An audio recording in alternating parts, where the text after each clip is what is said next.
Hello everyone and welcome to my channel Review Information.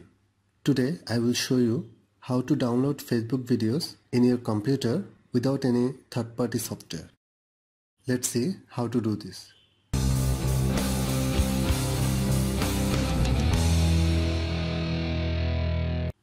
Go to Facebook from any browser.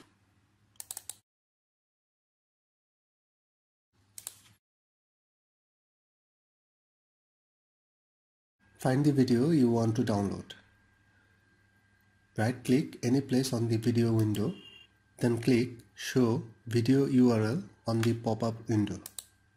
Copy the video URL from the pop-up window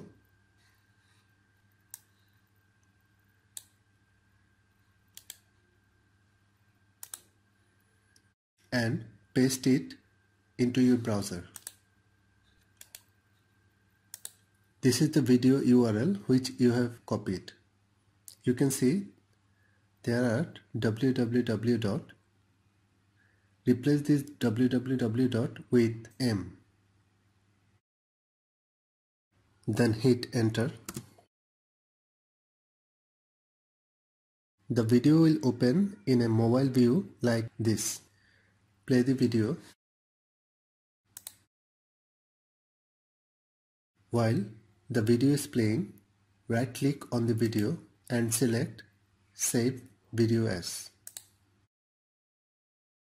Your computer will pop up a window to ask you where you want to save the video in MP4 format. You can change the location or click Save button. Your video downloaded successfully. That's how you can download Facebook videos to your computer very easily without any third-party software. Thanks for watching. Hope you guys enjoyed my video. Please subscribe my channel for more videos. Goodbye.